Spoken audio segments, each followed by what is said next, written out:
Bonjour, un petit guide de démarrage pour commencer avec son Baby Cook. Alors moi j'ai commandé le Baby Cook Solo, ce modèle là, alors il existe en plusieurs couleurs. On parle de notre bête tout de suite. Donc c'est une cuve de chauffage avec son petit panier de cuisson. Vous avez le bouton et vous avez la touillette. Vous avez reçu également la notice que je vais remplacer et vous avez reçu le petit peigne, on va dire, pour éviter qu'il y ait des morceaux. La bête. Alors, comme vous pouvez le voir, ça permet de cuire à la vapeur. Comme il y a de l'eau automatiquement, il faut la mettre quelque part. Et l'eau se met dans le trou qui est ici. On va falloir mettre la cuve sur cette place, sur cette zone-là. Et ce bouton va me permettre à la fois d'appuyer pour cuire et de tourner pour mixer. Voilà, donc ça c'est le plus gros à savoir. La cuve, donc la cuve est comme ceci. Il y a également une lame, un joint et une espèce de petite vis de fixation. Chaque fois quand vous l'utilisez, il faut impérativement tout le déclipser, sinon vous allez risquer d'avoir des résidus de nourriture et d'aliments et c'est vraiment pas top pour l'hygiène et la qualité pour bébé, même pour toute la famille. Le joint, ça se met facilement, ça se met dans ce sens-là, sur la lame. Hop et hop. Donc là, on est bien. Faites attention à ne pas vous couper parce que c'est extrêmement coupant. Vous allez mettre donc de l'eau dans votre machine. Généralement, moi j'utilise la zone 3. Et quand je mets de la viande rouge, je mets un petit peu plus pour que la viande soit bien cuite. Et ça dépend au niveau des légumes. Si c'est des fruits, je vais mettre 2. Vous allez voir au niveau des recettes, hein, c'est marqué, c'est indiqué. Vous prenez pas... Donc vous mettez votre eau dedans. Vous prenez la machine qui est là et vous allez mettre l'eau là-dedans. Quand il va falloir mettre vos aliments, vous allez les mettre dans le panier de cuisson. Vous allez mettre de la sorte, bec verseur sur bec verseur. La poignée pour clipser de ce côté-là, sinon ça ne marche pas.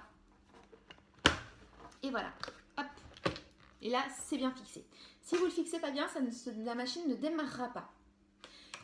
Ce truc-là, donc ce chapeau, se nettoie. Je n'osais pas au début tirer parce que les plastiques, ça fait toujours un peu peur. Et vous l'enlevez, vous nettoyez pareil, les joints, le dessous des joints. Il ne faut pas hésiter. Et ça se refixe facilement. Attention le bruit. Voilà, donc il ne faut pas avoir peur de forcer un petit peu. Vous avez également la touillette et le chapeau bec verseur. Pareil, ça se nettoie, voilà. Donc si votre machine est neuve, il vous conseille de la faire tourner 3 fois. Donc vous mettez 3 fois de l'eau dans la cuve, niveau 3, et vous la faites tourner 3 fois. Et moi, je vous recommande en plus de tout nettoyer à l'eau savonneuse. Si votre machine est achetée d'occasion sur internet, surtout, on vous la donne, surtout n'hésitez pas avant à la détartrer. On ne sait pas comment les personnes l'ont utilisée avant. Il suffit juste de la faire, donc il y a le mode d'emploi, ils disent comment faire, mais il faut mettre juste du vinaigre d'alcool. Et voilà, le tout est joué. Mais ça vous permet de partir avec une machine derrière qui est impeccable. Donc vous mettez votre eau là-dedans, vous mettez vos aliments là-dedans, vous branchez la machine, donc là ça ne va pas marcher parce que ce n'est pas branché. Vous branchez. Le bouton va s'éclairer et rien de plus à faire. Vous allez avoir à peu près 15 minutes devant vous et 15 minutes plus tard, ça bip bip. Vous ouvrez avec le petit bouton qui est là, hop, vous ne vous mettez pas au-dessus, risque de vous brûler avec la chaleur. Et vous avez vos aliments qui sont prêts. Vous allez récupérer à l'aide de la touillette votre panier. Vous allez déclipser. Vous allez récupérer l'eau de cuisson si vous voulez ou pas. Vous allez verser vos aliments, vous allez refermer. Généralement, on met le petit chapeau pour éviter les éclaboussures un peu trop là-dedans ou pas, on n'est pas obligé. Et vous allez tourner votre bouton et jusqu'à l'obtention exactement de la purée, de la compote, ce que vous voulez, s'il y a des morceaux ou pas.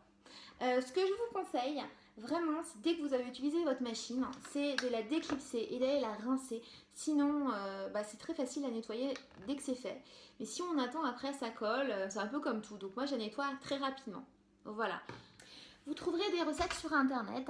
Moi, je vais vous faire une vidéo pour le b.a.-ba, c'est-à-dire la carotte et la compote de pommes. Pommes bananes. Généralement, les bébés, ils aiment bien. Voilà. J'espère que ma vidéo vous a plu. J'ai vraiment tenu à la faire hein, parce que je me suis retrouvée dans la galère. Alors je me suis retrouvée dans la galère avec quoi? Le chapeau qui n'était pas enclenché. Voilà, donc je ne vous ai pas forcé. J'avais peur de casser la machine. Comme elle était neuve, voilà. Et ça, c'était pas du tout fixé en fait. Le joint n'avait pas été mis, c'était pas fixé, c'était juste posé. Donc j'ai eu des aquasplatch dans ma cuisine. et j'osais pas forcer, j'osais pas, pourtant j'avais lu le mode d'emploi et j'avais regardé quelques vidéos. Voilà, mais là, maintenant, tout est beaucoup plus clair. J'espère que la vidéo vous a plu, je vous fais des gros bisous, je vous dis à bientôt pour de prochaines vidéos. Prenez soin de vous, ciao!